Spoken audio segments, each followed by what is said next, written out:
আসসালামু আলাইকুম এভরিওয়ান। 16 বছর পর গল্পের শেষ পর্ব। আর হ্যাঁ, আমি এখনো পুরোপুরি সুস্থ না, এজন্য ভয়েস কোয়ালিটিটা একটু খারাপ হতে পারে। তো চলো বেশি কথা না বলে গল্প শুরু করা যাক। রাতুল কেবিনের বাহিরে পায়চারি করছে। এমন সময় ইসি চলে আসে। ও দেখে রাতুল পায়চারি করছে। ইসির দিকে চোখ পড়তেই রাতুল এগিয়ে আসে। রাতুল বলল, ম্যাম আপনি কখন এলেন? ইসি বলল, এই মাত্র। আদি কেমন আছে? রাতুল বলল, স্যার ঠিক আছে। ইসি আর কোনো কথা না বলে কেবিনের ভেতরে চলে যায়। গিয়ে দেখে ডক্টর আদিকে চেক করছে। ইসিকে ভেতরে ঢুকতে দেখে ডক্টর বললেন, আরে ম্যাম আসুন।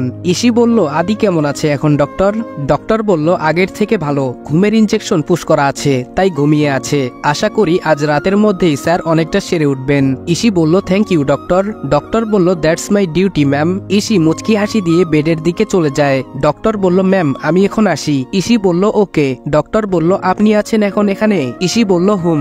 ডক্টর বলল, ঠিক আছে, তবে খেয়াল রাখবেন স্যার যেন জেগে না যায়। নিজে নিজে জেগে উঠবেন উনি, আর না হয় কিন্তু হিতের বিপরীত হয়ে যেতে পারে। ইসি বলল, চিন্তা করবেন না ডক্টর, আমার দ্বারা আর কোনো ভুল হবে না। ডক্টর বলল, ওকে ম্যাম।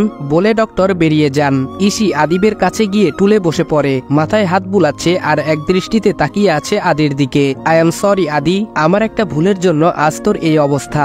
আমি যদি সেদিন এই ভুলটা না করতাম, তাহলে জানি না আমি আর কোনোদিন জানতে পারতাম কিনা যে তুই আমাদের হারিয়ে যাওয়া আদি। কিন্তু তবুও ভালো ছিল জানিস তো, সারা জীবন না হয় তোকে খুঁজেই বেড়াতাম, এটাই ভালো ছিল রে। তোকে এই অবস্থায় দেখতে আমার একটুও ভালো লাগছে না, বিশ্বাস কর, খুব কষ্ট হচ্ছে আমার। প্লিজ আদি তুই ওঠ। দেখ, কেসটা এখনো আমরা শেষ করতে পারিনি, অথচ বোকা আমি সেদিন তোকে গুলি করে ভেবেছিলাম পেয়ে গেছি আসল কালপ্রিট, কিন্তু এখনো পারলাম না শেষ করতে। আদি ওঠ না প্লিজ, আমরা একসাথে কাজ করব, একসঙ্গে আসামিকে ধরবো। ইসি একাই পাগলের মতো বকতে থাকে এসব। ইসি এখনো আদির পাশেই বসে আছে। হঠাৎ ওর ফোনে অচেনা একটা নাম্বার থেকে কল আসে। ইসি বলল, হ্যালো, কে বলছেন? অপর পাশের কথা শুনে ফোনটা কেটে ইসি কেবিন থেকে বেরিয়ে পড়ে, কিন্তু বাহিরে এসে রাতুলকে পায় না। তাই সে একজন নার্সকে জিজ্ঞেস করে রাতুল কোথায়। নার্স মহিলাটি জানায় রাতুল নাকি ওয়াশরুমে গেছে। ইসি বলল, ওকে, উনি ফিরলে বলবেন আমি চলে গেছি, উনি যেন স্যারের খেয়াল রাখে। নার্স বলল, ওকে ম্যাম। ইসি নার্সের সাথে কথা বলে বেরিয়ে যায়। আর অন্যদিকে কিছুক্ষণ আগে রাতুলের ফোনে কারো কল চলে আসায় সে ইসিকে কিছু বলার সময় পায়নি, ফোন কানে নিয়ে ছুটে বেরিয়ে যায়। হাসপাতালে এখন কেউ নেই, আদি একা শুয়ে আছে বেডে। রাতুলকে যেখানে যেতে বলা হয় রাতুল কিছুক্ষণের মধ্যে পৌঁছে যায় সেখানে, কিন্তু এখানে কেউ নেই, খালি নিস্তব্ধ জায়গা। রাতুল অবাক হয়ে যায়। সে পকেট থেকে ফোন বের করে ফোন আসা নাম্বারে ট্রাই করতে থাকে, কিন্তু নাম্বারটি বন্ধ। সে পড়ে যায় মহাচিন্তায়। হঠাৎ মনে পড়ে তার হাসপাতালের কথা। রাতুল বলল, সর্বনাশ। রাতুল ইতোমধ্যে বুঝতে পারে এটা কারো চাল, ওকে হাসপাতাল থেকে বের করার জন্য। রাতুল ফোনটা নিয়ে কাউকে কল করতে যাবে, তার আগেই মাথায় ভারী কিছুর আঘাত অনুভব করে নিচে পড়ে যায়। এদিকে সুজন আদির খোঁজ করার জন্য রাতুলকে ফোন দেয়। একবার রিং হওয়ার পর ফোন অফ দেখায়, বারবার ট্রাই করার পরেও পায় না। সুজনকে চিন্তিত দেখে অগ্নি বলল, কি ব্যাপার স্যার, চিন্তিত মনে হচ্ছে আপনাকে? সুজন বলল, রাতুল ফোন তুলছে না, টেনশন হচ্ছে খুব। নীরব বলল, স্যার ইশিতা জামানকে একটা কল করে দেখুন, কিছুক্ষণ আগে রাতুলের সাথে কথা হয়, ও জানায় উনি নাকি গেছেন হাসপাতালে। সুজন বলল, গুড, আমি ট্রাই করে দেখি। সুজন অনেকবার ইসিকে ট্রাই করে, কিন্তু কোনো কাজ হয় না। এবার বিরক্তি আর চিন্তার ছাপ ফুটে ওঠে সুজনের মুখে। আয়াস বলল, কি ব্যাপার স্যার? সুজন বলল, ইশিতার ফোনও একই অবস্থা। অগ্নি বলল, মানে? সুজন বলল, আমাদের এক্ষুনি হাসপাতালে যেতে হবে। নীরব, অগ্নি তোমরা এদিকটা দেখো, আমরা আসছি। আয়াস বলল, লেটস গো। দুজন বেরিয়ে পড়ে হাসপাতালের উদ্দেশ্যে। হাসপাতালে আদি এখন একাই। নার্স মহিলাটি কাউকে ইশারায় ভেতরে আসতে বলে, সেই লোকটি ভেতরে ঢুকে কেবিনের দরজা বন্ধ করে দেয়। এদিকে সুজন আর আয়াস দুজনেই বাইক নিয়ে হাসপাতালের দিকে আসছে। বেশ অনেকক্ষণ পর তারা হাসপাতালে পৌঁছে যায়। হাসপাতালে এসে কাউকে দেখতে পায় না কেবিনের বাহিরে, তাই তাড়াতাড়ি ভেতরে ঢুকে যায় দুজন। আর ভেতরে যা দেখে তা দেখে দুজনেই অবাক হয়ে যায়। কিছুক্ষণ অবাক থেকে মুহূর্তেই ছুটে যায় আর আদিকে ধরে বেডে তুলে শোয়ায়। সুজন ডক্টর ডক্টর বলে চিৎকার করতে থাকে। সুজনের চিৎকারে ডাক্তার দৌড়ে এসে কেবিনে ঢুকলে আয়াস ডাক্তারের কলার চেপে ধরে। আয়াস বলল, কোথায় থাকেন আপনারা? ডাক্তার বলল, সরি স্যার। সুজন বলল, হোয়াট সরি? আপনারা ভাবতে পারছেন কি হতে পারত যদি আমরা সময়ে পৌঁছাতে না পারতাম? ডাক্তার বলল, প্লিজ আমাকে একটু দেখতে দিন। বলে ডাক্তার এগিয়ে যায় আর দুজন নার্স এসে ডাক্তারকে সাহায্য করে। আদিকে ঠিক করে শোয়ানোর পর আদি বলল, সুজন শান্ত হ, অনেকটা হাঁপাতে হাঁপাতে কথাটা বলে আদি। নিজে নিজে আবার উঠে বসার চেষ্টা করতে থাকে সে। ডাক্তার বলল, প্লিজ স্যার উঠবেন না। ডাক্তারের কথা শুনে আয়াস আবারও রেগে যায় ডাক্তারের উপর। আয়াস বলল, এতটা দায়িত্বহীন কেন আপনারা? আমি আপনাদের বিরুদ্ধে এখনই ব্যবস্থা নিচ্ছি। কথাটা বলে সে সুজনের দিকে তাকায়। সুজন হ্যাঁ সূচক সম্মতি জানালে পকেট থেকে আয়াস ফোন বের করতে যাবে, তখনই হাত ধরে ফেলেন ডাক্তার সাহেব। ডাক্তার বলল, প্লিজ স্যার এমন কিছু করবেন না। সুজন বলল, করবে না মানে? আজকে আপনাদের দায়িত্বহীনতার জন্য কি হতে পারত বুঝতে পারছেন? ডাক্তার বলল, স্যার আমি। সুজন বলল, একদম চুপ, আপনার কোনো বাহানা আমি শুনতে চাই না। আদি বলল, থাম সুজন। আয়াস শান্ত হও। আয়াস বলল, কি বলছেন স্যার? আদি বলল, সিন ক্রিয়েট করো না, আমার কিছু হয়নি। সুজন বলল, হতে পারতো। আদি এভাবে অনেকক্ষণ ধরে সুজন আর আয়াসকে বুঝিয়ে শান্ত করে। সুজন বলল, কে এসেছিল ভেতরে? আদি বলল, চিনতে পারিনি, আমার চোখ মেলতেই দেখতে পাই আমাকে আক্রমণ করতে আসছিল। অনেক ধস্তাধস্তির পর হঠাৎ না পেরে পালিয়ে যায়। সুজন বলল, ধস্তাধস্তি মানে? সুজন অবাক হয়ে উঠে ডাক্তারের সামনে চলে আসে। সুজন বলল, ধস্তাধস্তি মানে কি? এখানে এত সব কাণ্ড হয়ে যাচ্ছে আর আপনারা কিছু টের পাননি? ডাক্তার বলল, স্যার এখানে তো একজন নার্স দায়িত্বে ছিলেন। আয়াস বলল, কোথায় সে? তারপর পুরো হাসপাতালেও সেই নার্সকে খুঁজে পাওয়া যায় না। আদি বলল, বাদ দে, নার্স পালিয়ে গেছে। এর মধ্যে হাসপাতালে বাড়ির লোক পৌঁছে যায়। সবাই বেশ উত্তেজিত। ডাক্তারের দিকে অগ্নিদৃষ্টিতে তাকিয়ে আছেন ভাইয়া। সুজন ভাইয়াকে গিয়ে বলেন কিছু না বলার জন্য, কারণ আদি বারণ করেছে। আদি সবাইকে দেখে অবাক হয়ে যায়। সুজন বলল, অবাক হওয়ার কিছু নেই, সবাই সবটা জেনে গেছে। আদি বোকার মতো তাকিয়ে থাকে সবার দিকে, কিন্তু কেউ কিছু বলে না, আর আদিও কিছু বলে না, শুধু তাকিয়ে থাকে। বাবা কিছু বলতে যাবেন তার আগেই সুজন বলে, রাতুল এবং ঈশিতার কোনো খোঁজ এখনো পাওয়া যায়নি। সুজন কথাটা আয়াসকে উদ্দেশ্য করে বলে, কিন্তু সে খেয়াল করে সবাই ওর দিকে অবাক হয়ে তাকিয়ে আছে। আদি বলল, কি হয়েছে? সুজন বলল, তেমন কিছু না। আদি বলল, দেখ মিথ্যে বলিস না। আয়াস বলল, স্যার প্লিজ উত্তেজিত হবেন না, আমি বলছি। আয়াস আদিকে সবটা খুলে বলে। আদি বলল, কি বলছো কি তোমরা? দুজন মানুষের খোঁজ পাওয়া যাচ্ছে না আর তোমরা আমাকে জানানোর প্রয়োজন মনে করছো না? সুজন বলল, তুই তো এতদিন সুস্থ ছিলি না। আদি কিছু না বলেই হাতের স্যালাইন অন্যান্য মেশিন খুলে উঠে দাঁড়ায়। বাবা বলল, আদি কি করছিস তুই বাবা? আদি বলল, প্লিজ আমাকে যেতে হবে। ভাইয়া বলল, ভাই কোথায় যাবি তুই? তুই তো ঠিক মতো দাঁড়াতেই পারছিস না। এর মধ্যে আদির মা আর নিশি দুজনেই ভেতরে ঢুকে। ওরা আসেনি আগে। মা বলল, কি ব্যাপার আদি, কোথায় যাচ্ছিস বাবা? আদি বলল, এখন সময় নেই, আমি আসছি। সবাই অবাক হয়ে ওর বেরিয়ে যাওয়ার দিকে তাকিয়ে থাকে। সুজন আর আয়াস দুজনেই পেছনে দৌড়ে বেরিয়ে যায়। সুজন বলল, আদি কোথায় যাবি তুই? আদি বলল, ওদের খুঁজতে যাব। আয়াস বলল, কোথায় খুঁজবো স্যার? আদি বলল, ওদের ফোন ট্র্যাক করতে থাকো। সুজন বলল, আমি কন্ট্রোল রুমে ফোন করছি। বলে ওরা গাড়ি নিয়ে বেরিয়ে যায়। বিভিন্ন জায়গায় খুঁজতে থাকে কিন্তু কোনো খোঁজ পায় না। এদিকে চৌধুরী সাহেব প্রস্তুতি নিয়ে নিয়েছেন দেশের বাহিরে যাওয়ার। চৌধুরী বলল, রাফসান এখন তো চলো, না হলে আর রক্ষে থাকবে না। রাফসান বলল, আমি যাব না, ওই আদিবাল ইহসানকে শেষ না করা পর্যন্ত আমি কোথাও যাচ্ছি না। ওদের কথার মাঝখানে একটা লোক ভেতরে ঢুকে আসে। সে বলল, স্যার সর্বনাশ। চৌধুরী বলল, কি? সে বলল, স্যার আদি সুস্থ হয়ে গেছে। হাঁপাতে হাঁপাতে সে কথাটি বলে। রাফসান লোকটির কথা শুনে গিয়ে ওর কলার চেপে ধরে। রাফসান বলল, হতে পারে না, আদি কিছুতেই ঠিক হতে পারে না। চৌধুরী বলল, রাফসান এখনই আমাদের বের হতে হবে, ফার্স্ট। সে বলে, স্যার এয়ারপোর্টে ওরা ঘেরাও করে রেখেছে। চৌধুরী বলল, হোয়াট? রাফসান বলল, ডোন্ট ওয়ারি ড্যাড। চৌধুরী বলল, বলছো কি তুমি? রাফসান বলল, আমাদেরকে দেশের বাইরে যেতে দিতে বাধ্য হবে ওরা। চৌধুরী বলল, মানে? রাফসান বলল, ওয়েট অ্যান্ড ওয়াচ। রাফসানের কথার মাথামুন্ডু কিছুই বুঝতে পারেনি চৌধুরী সাহেব। তিনি অবাক হয়ে শুধু তাকিয়ে থাকেন। রাফসান বলল, ড্যাড লেটস গো। চৌধুরী বলল, এয়ারপোর্ট এখন সুরক্ষিত না, কি করে যাব আমরা? রাফসান বলল, চলো তো। বলে ওরা গাড়ি নিয়ে বেরিয়ে পড়ে এয়ারপোর্টের উদ্দেশ্যে। এদিকে আদিরা তিনজন মাঝপথে ওদের গাড়ি থামিয়ে দেয়, যদিও গাড়িটি থামানো হয় আদির ইশারায়। সুজন বলল, কি ব্যাপার, এখানে গাড়ি থামালি কেন? আদি বলল, তোরা এয়ারপোর্টে চলে যা। সুজন বলল, মানে? আদি বলল, এত কথা বলিস না, তোরা ট্যাক্সি নিয়ে এয়ারপোর্টে চলে যা। এই বলে ওদের গাড়ি থেকে নামিয়ে নিজের ড্রাইভিং সিটে বসে পড়ে। ওরা দুজন হাবলার মতো দাঁড়িয়ে থাকে রাস্তার মাঝখানে। চোখের পলকে আদির গাড়িটি উদাও হয়ে যায়। সুজন একটা ট্যাক্সি দাঁড় করিয়ে উঠে পড়ে এয়ারপোর্টের উদ্দেশ্যে। সুজন পৌঁছে দেখে আগে থেকে অগ্নি, নীরব এবং পুলিশের বেশ কিছু অফিসার সহ আরো অনেক সদস্য রয়েছে। সুজন বলল, কি অবস্থা? নীরব বলল, স্যার সবকিছু এখনো কন্ট্রোলে আছে আমাদের। সুজন বলল, ওরা এখনো আসেনি? অগ্নি বলল, নো স্যার। সুজন বলল, ওকে। ওদের কথার মাঝখানে কেউ ওদের ডাকে আর সবাই দৌড়ে কন্ট্রোল রুমের দিকে চলে যায়। আয়াস বলল, আসছে স্যার। সুজন বলল, ওদের এখানেই আটক করতে হবে, কোনো ভুল যেন না হয়। ওদের কিন্তু নিজেদের ফ্লাইট আছে, যে কোনো সময় আমাদের ফাঁকি দিতে পারে। কিছুক্ষণের মধ্যে মধ্যে চৌধুরীরা এয়ারপোর্টে পৌঁছে যায় আর তখনই ঘিরে ধরে চারদিক থেকে পুলিশ এবং আর্মিরা। সুজন বলল, your game is over sir. Chowdhury বলল, হু আর ইউ? সুজন বলল, সেটা পরেই টের পাবেন। রাফসান বলল, ওয়েট অফিসার। রাফসানের কথা শুনে চমকে যায় সবাই।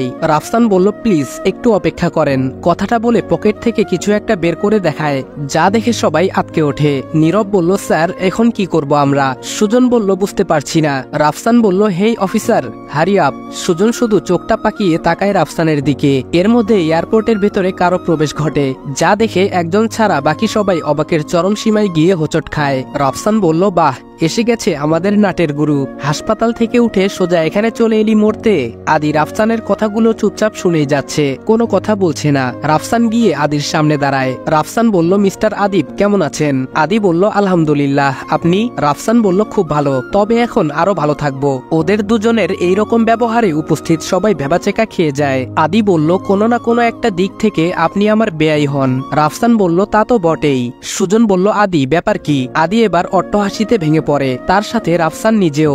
দুজনের হাসি দেখে এখানে সবাই হতবাক। চৌধুরী বলল, রাফসান কি হলো তোমার? আদি বলল, আহ আঙ্কেল। কাকে রাফসান বলছেন বলুন তো? চৌধুরী বলল, মানে? সুজন বলল, এই আদি কি বলছিস এসব? আদি বলল, ইয়েস ব্রো। নীরব বলল, স্যার ঠিক আছেন আপনি? আদি বলল, আমি একদম ঠিক আছি। সুজন বলল, তুই জানিস কার কাঁধে হাত রেখে দাঁড়িয়ে আছিস? রাফসান চৌধুরী, রৌফ চৌধুরীর ছেলে। আর রৌফ চৌধুরীকে তা তো তোর জানাই আছে। আদি বলল, আমি জানি সবটাই, কিন্তু তোরা জানিস না। সুজন বলল, মানে? আদি রাফসানের দিকে ইশারা করে বলল, আমি বলবো নাকি তুমি বলবে? সুজন বলল, ও বলবে মানে? তুই কি বলছিস আদি? রাফসান বলল, আমি বলছি, আপনারা আমাকে যা ভাবছেন আমি সে নই, তবে যাকে ভাবতেও পারছেন না আমি সে। আয়াস বলল, ওয়েট ওয়েট, আরে ভাই তুমিও তো কনফিউজড করে দিচ্ছ আমাদের। রাফসান বলল, আসলে আমার নাম আমান। নাম শুনে এখানে উপস্থিত সবাই আকাশ থেকে পড়ে। চৌধুরী বলল, কি বলছো এসব তুমি রাফসান? মাথা খারাপ হয়ে গেছে তোমার? আদি বলল, না, ও একদম ঠিক আছে, ওর নাম আমান। সুজন বলল, আমি কিছু বুঝতে পারছি না আদি, কি সব যাতা বলছিস? সুজনের কথার মাঝখানে চৌধুরী সাহেব এসে আমানের কলার চেপে ধরে। সবাই মিলে ছাড়িয়ে দূরে নিয়ে যান দুজনকে। সুজন বলল, আদি প্লিজ আমাদের বিষয়টা খুলে বল, তোর পায়ে পড়ি। এমন সময় বাড়ির সবাই এখানে এসে উপস্থিত হয়ে যায়। ভাবি বলল, ভাইয়া তুই এখানে? ভাইয়া বলল, এ কি আমান, তুমি কবে ফিরলে আর এখানেই বা কি করছো? ভাবির রিয়াকশন আর ভাইয়ার কথা শুনে সবাই আরেক দফা শক খায়। নীরব বলল, এখানে কি হচ্ছে? আমি কিছু বুঝতে পারছি না স্যার। আদি বলল, ওর নাম আমানুল্লাহ, আমাদের ডিপার্টমেন্টেরই একজন। ওর পোস্টিং ছিল খাগড়াছড়িতে, কিন্তু এত বছর ও বিদেশের শান্তিরক্ষা বাহিনীতে ছিল। আচ্ছা সুজন, তোর মনে আছে আমি বেশ কিছুদিনের জন্য বিদেশে গিয়েছিলাম একটা কাজের জন্য? সুজন বলল, আদি বলল, আমানের সাথে আমার তখনই দেখা হয় আর পরিচয় হয়। ভাবি বলল, ভাইয়ার সাথে তোমার পরিচয় আগে থেকেই ছিল? আদি বলল, ভাবি বলল, কই, ভাইয়া তো আমায় কিছুই বলেনি। আদি বলল, আমি বারণ করে রেখেছিলাম। সুজন বলল, আদি আমার কিন্তু কিছুই মাথায় ঢুকছে না। অগ্নি বলল, স্যার দুটো মানুষ একরকম কি করে হতে পারে? আদি বলল, আমারও আশ্চর্য লেগেছিল প্রথম প্রথম, কিন্তু আমার মনে পড়ে কোথায় একটা পড়েছিলাম যে পৃথিবীতে নাকি একই রকম দেখতে তিনজন মানুষ হয়, আর আমি নিজের চোখে দুজনকে দেখেছি। সুজন বলল, কিভাবে কি করলি? আদি বলল, বলছি, রাতুল যখন আমায় চৌধুরী পরিবারের পুরো ডিটেলস দিয়েছিল তখন ওই রাফসান চৌধুরীকে দেখে আমার কেমন যেন চেনা চেনা লাগে। ভাইয়া বলল, তারপর? আদি বলল, তারপর আমার মনে পড়ে আমানের কথা। আমি সঙ্গে সঙ্গে ফাইল ঘেটে আমানের পরিচয় এবং বায়োডাটা দেখে ওর সাথে যোগাযোগ করি। আসল রাফসানকে কমায় রেখেই আমি আমানকে দিয়ে রাফসানের নাটক শুরু করাই। আমাদের কাজটা অনেক আগেই শেষ হয়ে যেত, কিন্তু আমার দুর্ভাগ্য তার আগেই গুলি লেগে যায়। কিন্তু হ্যাঁ, আমি হাসপাতালে থাকার পরও রাজন আর আমান খুব দক্ষতার সাথে প্ল্যান অনুযায়ী কাজ করে যায়। সুজন বলল, প্ল্যান অনুযায়ী সব করে মানে? আয়াস বলল, স্যার আজ তাহলে আপনার উপর কে আক্রমণ করেছিল? আদি বলল, কেউ না, এটা পুরোটাই আমার একটা প্ল্যান ছিল। সুজন সহ বাকি সবাই একই প্রশ্ন করে বসে। আদি বলল, এটা সত্যি যে আমার গুলি লেগেছিল আর আমি অসুস্থ ছিলাম, তবে আমার জ্ঞান 18 ঘন্টার মধ্যেই ফিরে এসেছিল। ডক্টরকে আমি নিজেই বারণ করে রেখেছিলাম যেন কাউকে কিছু না বলে, এর জন্যই ডক্টর কিছু বলেনি। আদির কথা শুনে কার কি রকম রিয়াকশন আপনারা আশা করি বুঝে গেছেন। বাবা বলল, আচ্ছা আসল রাফসান কোথায়? আমান বলল, সে এখনো কোমায় রয়েছে। চৌধুরী বলল, এত বড় ধোঁকা! চৌধুরী বুঝতেও পারেনি এভাবেই নিমিষে তার সবকিছু শেষ হয়ে যাবে, তাও সেটা তার অজান্তে। আদি বলল, 22 বছর ধরে দেশের মানুষকে, নিজের পরিবারকে, নিজের আপনজনকে আপনি এর থেকেও জঘন্যভাবে ধোঁকা দিয়ে আসছেন মিস্টার চৌধুরী। আদির কথায় সবাই সম্মতি জানায়, আর তখনই প্রবেশ করে রোহান এবং ওর মা মিসেস রাবেয়া চৌধুরী। উনাদের সবটা খুলে বলার পর নিজেরাও মুখ ফিরিয়ে নেন মিস্টার চৌধুরীর দিক থেকে। অসহায় রৌফ চৌধুরী বুঝে যান উনার পাপের ফল এবার ভোগ করা করার সময় এসে গেছে, তাই বাধ্য ছেলের মতো সব স্বীকার করে নেয়। ঘটনা শেষে পুলিশ কনস্টেবল এসে হাতকড়া পরিয়ে নিয়ে যায় আসামিকে। সবাই স্বস্তির নিঃশ্বাস ফেলে। সুজন বলল, এই 1 মিনিট, রাতুল আর ঈশিতা ওরা কোথায়? ভাইয়া বলল, ঠিকই তো আদি, তুই তো সব করলি, কিন্তু ওদের কি হলো? আদি বলল, ডোন্ট ওয়ারি, ওরা সেফ আছে। অগ্নি বলল, কিন্তু ভিডিও? আমান বলল, ওইটা এডিট করা। সুজন বলল, কোথায় ওরা? আদি বলল, আসলে ওদের দুজনকে ক্লোরোফর্ম দিয়ে অজ্ঞান করা হয়েছে, তবে ডোজ মারাত্মক বেশি হয়ে গেছে, তাই এখনো জ্ঞান ফিরেনি। বাবা বলল, কি বলছিস, বেশি হয়ে গেছে মানে? ওরা ঠিক আছে তো? আদি বলল, সবাই ঠিক আছে। ভাইয়া বলল, কোথায় ওরা? আদি বলল, দেখা হবে, এখন সবাই এখান থেকে চলো। তারপর সবাই এয়ারপোর্ট থেকে বাড়িতে চলে আসে। এসে দেখে ঈশি এবং রাতুল দুজনেই বাড়িতে ড্রয়িং রুমে বসে আছে। ওদের দেখে সবাই অবাক হয়ে এসে ওদের খোঁজ খবর নিতে থাকে। সবাই ওদের নিয়ে ব্যস্ত হয়ে যায়। এই ফাঁকে আদি নিজের রুমের দিকে চলে যায়। কিছুক্ষণ পর আদি তার ব্যাগপত্র নিয়ে বেরিয়ে আসে, যা দেখে সবাই বাকরুদ্ধ হয়ে পড়ে। ঈশির বাবা বলল, এ কি আদি, এসব কি? আদি বলল, আমি চলে যাচ্ছি। আদির মা এসে ছেলেকে জড়িয়ে ধরে বলল, বাবা কি বলছিস তুই এসব? আদি নিজেকে ছাড়িয়ে নিয়ে বলল, দেখুন, আমি এখানে থাকতে আসিনি, একটা কাজে এসেছিলাম, আমার কাজ শেষ। বাবা বলল, মানে? আদি কি বলছিস এসব? আদি বলল, আমি কিন্তু নিজের পরিবারের কাছে ফিরে আসিনি। আরো বলল, তোর মাথা খারাপ হয়ে গেছে ভাইয়া, তুই জানিস তুই চলে যাওয়ার পর এ বাড়ির মানুষগুলো কতটা কষ্ট পেয়েছে? ভাইয়া 3 দিন কিচ্ছু খায়নি, নিজের ভুল বুঝতে পেরে কতটা কষ্ট পেয়েছে। ভাইয়াকে অনেক কষ্টে ডিপ্রেশন থেকে ফিরিয়ে আনতে হয়েছে। বাবা মায়ের কথা না হয় বাদই দিলাম, তুই জানিস ঈশি আপুর কি অবস্থা হয়েছিল?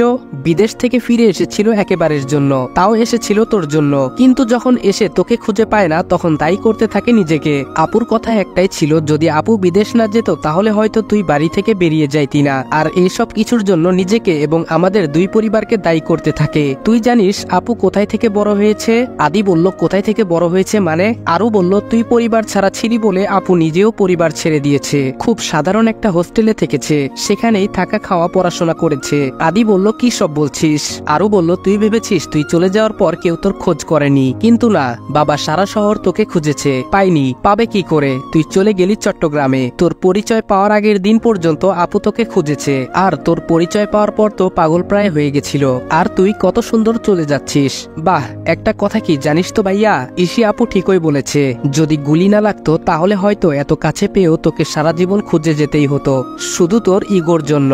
মা নিজের এত শখের চাকরি ছেড়ে দিয়েছে তোকে হারিয়ে। এতক্ষণ ধরে আদির বোন আদিকে এই কথাগুলো বলল, কেউ কিছু বলে না। ঈশি বলল, প্লিজ, অনেক হয়ে গেছে, আর একটা কথাও এখানে বলার আমি প্রয়োজন মনে করছি না। আরও বলল, আপু কিছু বলতে যাবে তার আগেই থামিয়ে দেয় ঈশি। ঈশি বলল, বললাম তো, আর কোনো কথা হবে না। আদি বলল, আমারও তো কিছু বলার আছে, এভাবে অর্ডার দিলে আমি বলবো কি করে? ঈশি বলল, কি বলবি তুই, কি বলার আছে? আদি বলল, অনেক কিছু। ঈশি বলল, কিছু না, বেরিয়ে যা, তোর যেখানে যাওয়ার এক্ষুনি বেরিয়ে যা, আমি নেক্সট টাইম তোকে এই বাড়িতে দেখতে চাই না। আদি বলল, আরে কথা তো শোন। কারো কথায় কান্না দিয়ে ঈশি নিজের রুমে চলে যায়। এদিকে আদি নিজের বাবা মা ভাই বোন সবার কাছে ক্ষমা চায়, আর নিজেই আদির মাকে জড়িয়ে ধরেছে। এই প্রথমবার সে তার ভাইয়ার বুকে মাথা রাখতে পেরেছে। এভাবে কিছুক্ষণ চলার পর ভাবি বলে, আদি তোমার একবার ঈশির কাছে ক্ষমা চাওয়া উচিত। ভাইয়া বলল, তোকে হারিয়ে সব থেকে বেশি কষ্ট কিন্তু ঈশি পেয়েছে। আদি বলল, যাচ্ছি। আদি চলে আসে উপরে, ঈশির রুমের দিকে ভয়ে ভয়ে পা বাড়ায়, কিন্তু সেখানে দেখে ঈশি নেই। ব্যাপার কি, গেল কোথায়? আদি মনে মনে ভাবে হয়তো ছাদে আছে, তাই সে ছাদের দিকে যাবে। সে সময় চোখ যায় নিজের রুম, মানে আদির আগের রুমের দিকে। দরজায় উকি মেরে দেখে ঈশি এখানেই বসে আছে, তাই আদি গুটি গুটি পায়ে ভেতরে প্রবেশ করে। কারো প্রবেশ টের পেয়ে ঈশি বুঝে যায় কে এসেছে, তাই না ঘুরেই বলে, কারো রুমে আসতে গেলে নক করে আসা লাগে, এইটুকু কমন সেন্স নেই? আদি বলল, যাহ বাবা, আমার ঘরে আমি নক করে আসবো কোন দুঃখে শুনি? ঈশি বলল, আপনার ঘর মানে? আদি বলল, আমার ঘর। ঈশি বলল, কিন্তু আপনি তো এই বাড়ির কেউ না, আপনার পরিচয় আপনি একজন আর্মি অফিসার, আর এই ঘরটা এই বাড়ির ছোট ছেলের। আদি বলল, আমি এই বাড়ির ছোট ছেলে ম্যাডাম। ঈশি বলল, আমি মানি না। আদি বলল, আচ্ছা ঠিক আছে, আমার পরিচয় যখন আর্মি অফিসার, তেমনি আপনিও তো পুলিশ অফিসার, তাহলে এই বাড়ির ছোট ছেলের রুমে কি করেন? ঈশি বলল, তার কৈফিয়ত কি আপনাকে দিতে হবে?